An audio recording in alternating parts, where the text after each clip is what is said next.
Hello and welcome to boundary and beyond. Boundary and beyond একটা podcast যাতে আমরা মাঠের ভেতরের এবং মাঠের বাইরের খবর নিয়ে ডিসকাস করব। খেলার গতি প্রকৃতি, কে কেমন খেলছে, তার কী ইম্প্যাক্ট, ফ্যানদের ওপরে তার কী ইম্প্যাক্ট, এগুলো নিয়ে আমরা ডিসকাস করব। আমাদের কথা কেন শুনবেন? আমরা একটা গ্রুপ অফ ফ্যান্স যারা extremely passionate about cricket, football and anything beyond, like any sport that India participates in.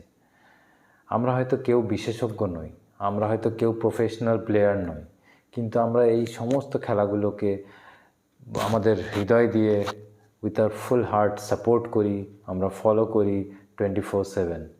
So আমাদেরও একটা ভয়েস আছে, ফ্যানদেরও একটা ভয়েস আছে। শুধু ক্রিকেটারদের বা শুধু বিশেষজ্ঞদের কথাই নয়, ফ্যানদের কথাও এখন আমরা ইউটিউবের মাধ্যমে জানাতে পারি। সেই জন্য আমরা এই চ্যানেলটা শুরু করছি, আমাদের কথা বলার জন্য। ক্রিকেট, ফুটবল এই খেলাগুলো কিভাবে ফ্যানদেরকে ইম্প্যাক্ট করে, তাদের পারফরমেন্সে কিভাবে আমরা এক্সাইটেড হই, তাদের খেলাধুলোর উপরে কিভাবে আমাদের রাতে ঘুম হবে কি না, কীভাবে আমরা পরের দিন আমাদের মধ্যে ঝগড়াঝাটি মিটিয়েও একে অপরকে মুখ দেখাতে পারবো কি না, এগুলোকে নিয়েই আমাদের এই show. So let's start first episode. আজকে যদিও খুব ভালো একটা স্টার্ট নয়, আমরা 3-4 জন মিলে স্টার্ট করার প্ল্যান করেছিলাম, কিন্তু সবার সময় হয়ে ওঠেনি।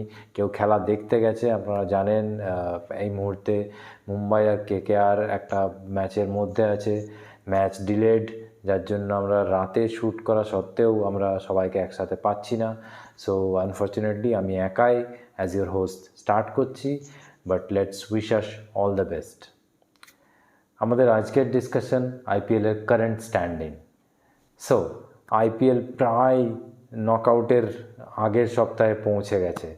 কালকে দুটো প্রায় সেমি নকআউট ম্যাচ স্টার্ট হচ্ছে। এই অবস্থায় IPL is now entering it's business phase. আইপিএলের সব থেকে মোস্ট এক্সাইটিং সপ্তাহ শুরু হয়ে যেতে যাচ্ছে এই সপ্তাহে। এই মুহূর্তে আমরা জানি আরআর আর কেকেআর প্রবাবলি এই দুটো টিমই এমন জায়গাতে আছে যে তারা প্রায় নিশ্চিত যে তারা নকআউট ফেজে কোয়ালিফাই করছেই। নেক্সট বেস্ট স্ট্যাটাস হচ্ছে হায়দ্রাবাদ এবারে দুর্দান্ত খেললেও এখনও তারা পুরোপুরি সার্টেন নয় অ্যাবাউট কোয়ালিফাইং, কিন্তু মোর অর লেস 95% শিওর যে তারা কোয়ালিফাই করবে। তাদের মাত্র দুটো ম্যাচ বাকি, দুটোর মধ্যে জাস্ট একটা ম্যাচ জিততে পারলেই তারা প্রায় থ্রু। কিন্তু নেক্সট পজিশন, ফোর্থ পজিশনে কোন টিম খেলবে সেটাকে নিয়ে হাড্ডাহাড্ডি লড়াই। কোন কোন টিম এখনও আছে ফ্রের মধ্যে? সিএসকে, দিল্লি, এলএসজি, লখনউ এবং আরসিবি, এই চারটে টিম নিজেদের মধ্যে লড়ে যাচ্ছে কন্টিনিউয়াসলি। এমনকি আমরা গুজরাট টাইটান্সকেও এখনও অবধি বলতে পারি না যে তারা বেরিয়ে গেছে।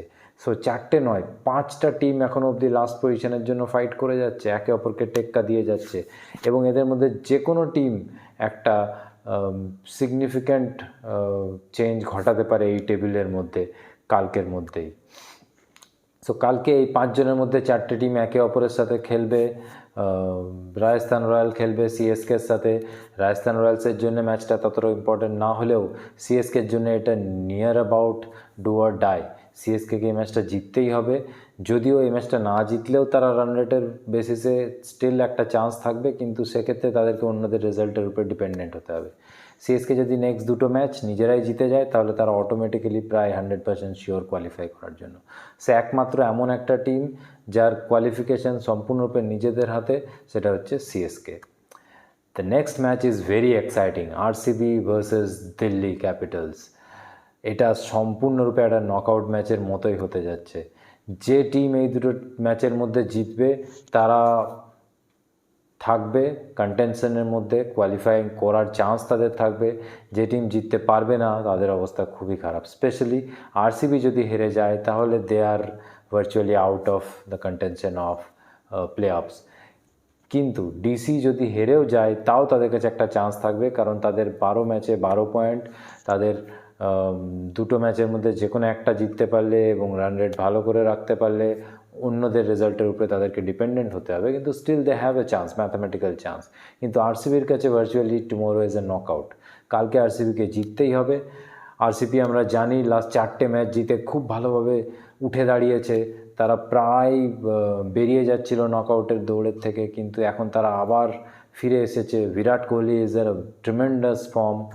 আমি জানি Sunil Gavaskar might not like it, Sanjay Manjrekar might not like it, but Virat Kohli is back in form.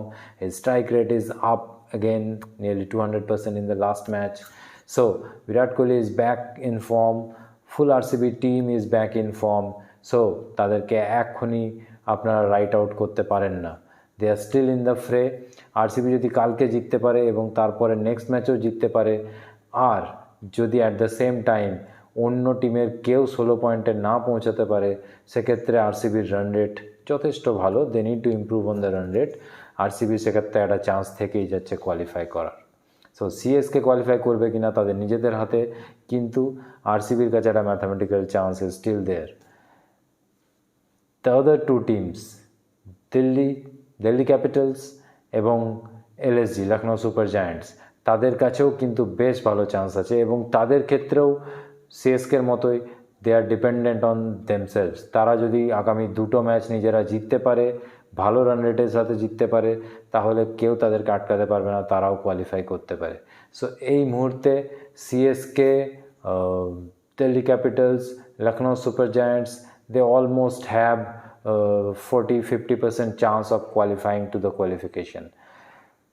RCB maybe not that much, কিন্তু তাদের কপাল ভালো থাকলে RCB can still qualify. RCB still has 10-15% chance of qualifying for the knockout. The last team is Gujarat Titans, virtually out of the knockout race because their run rate is not that good. তাদের run rate এই মুহূর্তে -1, सो वो लोग लगभग knockout race से out है, but हम अभी भी मैथमेटिकली उन लोग को आउट नहीं कह सकते हैं। उनके पास भी 12 मैचेस में 10 पॉइंट्स हैं, just like RCB, but their run out, पर उनका रन रेट बहुत अच्छा नहीं है। सो अगर वो लोग ट्रिमेंडसली हाई मार्जिन्स के साथ अगले 2 मैच जीतते हैं तो still they have a mathematical chance, but I would not give them more than 5% chance of qualifying. That's kind of just a mathematical chance. So let's see. The next week promises to be extremely exciting. The proper business end of IPL. Next week 5টা team নিজেদের মধ্যে হাড্ডাহাড্ডি লড়াই করবে আইপিএলের last knockout qualifying স্পটটার জন্য। 4 নম্বর team হিসাবে qualify করার জন্য তারা হাড্ডাহাড্ডি লড়াই করবে।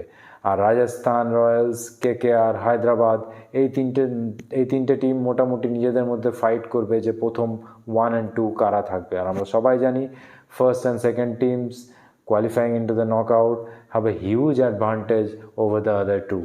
ওদের কাছে 2টো ম্যাচ খেলার চান্স থাকবে রাদার দ্যান জাস্ট 1। সো সবাই চাইবে টপ 2 ফিনিশ করতে, so that they have 2 chances in the playoffs. So let's see.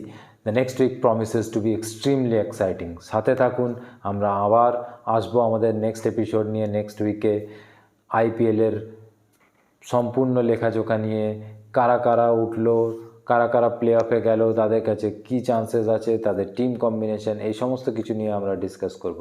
So keep following us, stay tuned.